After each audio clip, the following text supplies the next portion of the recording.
There is a strange moment when your own bedroom feels too large, as if the walls moved farther away in the dark. You are safe, the door is closed, the blanket is warm, and still your body keeps listening for something. That closed door feels ordinary now, but it is one of the quietest inventions in the history of sleep.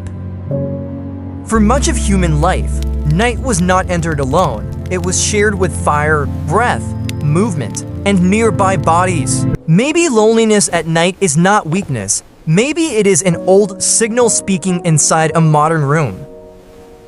Today, sleep usually begins in a private space ranged around one body, one bed, one small circle of control. Apartment walls can place hundreds of sleepers near one another, while doors make every night feel individually sealed. The modern bedroom promises safety through separation, fewer interruptions, fewer eyes, fewer demands from the world outside. But the body does not always understand safety as silence. Sometimes it listens for signs that someone else is near. This is the hidden strangeness of sleeping alone. It feels normal, yet historically, it is not the only human pattern. A lock can protect the room, but it can also turn fear inward, making every sound belong only to you. The private bed becomes an island, floating inside a larger architecture of doors, schedules, walls, and quiet distance. Long before bedrooms, many people slept near hearths, relatives, companions, animals, tools, and the ordinary sounds of shared life. Warmth mattered, space mattered, safety mattered. A sleeping body was often part of a wider sleeping group. Night itself was not empty. It had wind, fire, insects, breathing, footsteps, and the small adjustments of other people. Someone might tend a low fire, someone might wake briefly, someone might hear what others slept through. We should not romanticize this. Shared sleep could mean crowding, discomfort, class limits, and very little privacy. But it shows something important. The private bedroom is not the timeless human default. It can appear to be. In older shelters and households, the boundary between sleep and the world was often thinner than our bedroom walls.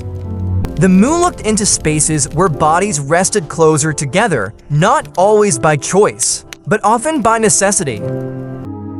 Then the modern wall appears, and the same human need is reorganized by architecture. In many pre-modern households, rooms were multi-purpose, sleeping, working, storing, eating, and gathering could overlap. A bed could be expensive, shared, practical, public within the household, and very different from a personal sanctuary. Privacy changed by class, place, gender, season, and culture. There was never one simple story of human sleep. Still, the single pillow in a sealed room begins to look less natural and more historical. Sleep is intimate, but it is not a complete disappearance from the world. The body keeps receiving certain signals. Even asleep, we can remain partly responsive to sound, temperature, light, and changes around us.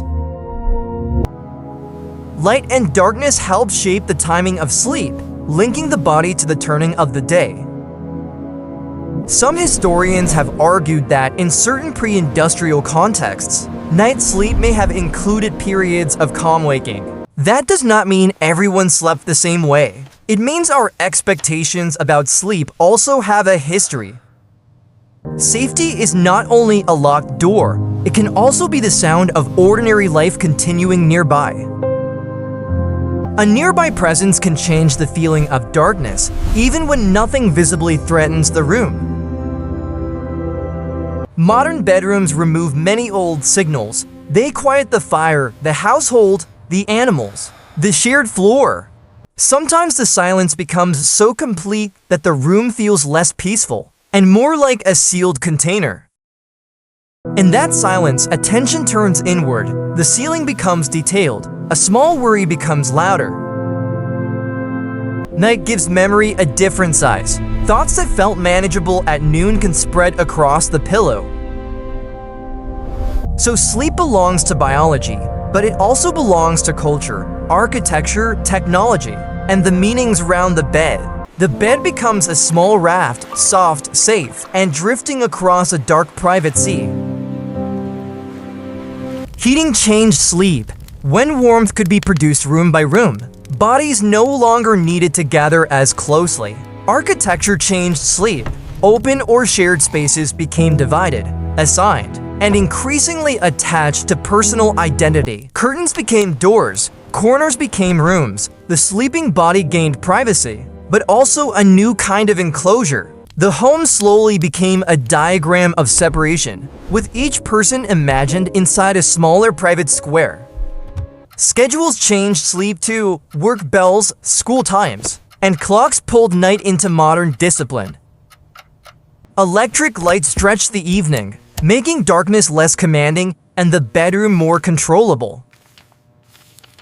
The private lamp creates a little kingdom beside the bed, enough light to read, think, scroll, and stay awake. Then the phone replaces the candle as the object glowing beside us, intimate but strangely without warmth. It connects us to voices, images, and distant lives, but not to the quiet breathing of someone nearby. Modern buildings are full of sleepers stacked above and beside one another, close in space and far in experience. The door remains the central symbol, a good boundary, and sometimes a lonely one. The hearth shrinks into a lamp, shared warmth becomes private light, the room becomes safer and quieter. At 3 in the morning, this history becomes personal, the room is familiar, but your mind is awake. You pull the blanket higher, not because the room is cold, but because the body wants a smaller shelter. The empty space beside the bed can begin to feel like something present, almost shaped by its own absence. You may not want company, you may even need solitude, and still, fear can become more private behind a door. When the room is too still, attention loops. Every sound asks to be interpreted. Every silence asks to be filled. Moonlight makes ordinary furniture unfamiliar, as if the bedroom is revealing its older, stranger function. Under the modern bed, we can imagine an older scene, bodies near warmth, not because life was easier, but because night was shared.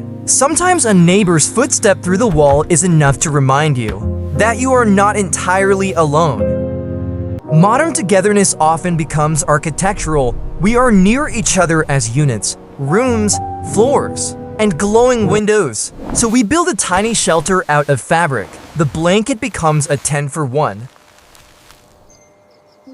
The phone can bring messages into the room, but it cannot fully replace the reassurance of another living presence.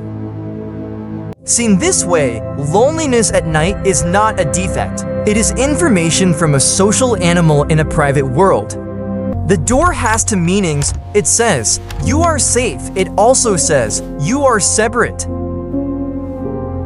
Private sleep gives dignity, it gives control, rest, and the right to disappear from other people's demands. The past was not paradise. Shared sleep could be crowded, unequal, uncomfortable, and exposed. But the contrast matters because it reminds us that human comfort was never only about walls. A small sound, a warm light, rain outside, footsteps nearby, presence does not always need to be dramatic. Once you see the bedroom historically, the room changes. It is no longer just private, it is newly strange. The same moon has watched shelters, crowded rooms, farmhouses, apartments, and people awake beside their own thoughts. Bed, door, candle, moon, blanket. Ordinary objects become clues to how modern life rearranged the night. Now return to the first image, a single bed floating in a large dark room. It is not only loneliness, it is history appearing as a feeling, an older need echoing through modern privacy. Perhaps safety does not always mean sealing every boundary. Sometimes it means knowing the door could open. The private bedroom is real comfort, but it is also part of a much longer story of warmth, fear, and nearness.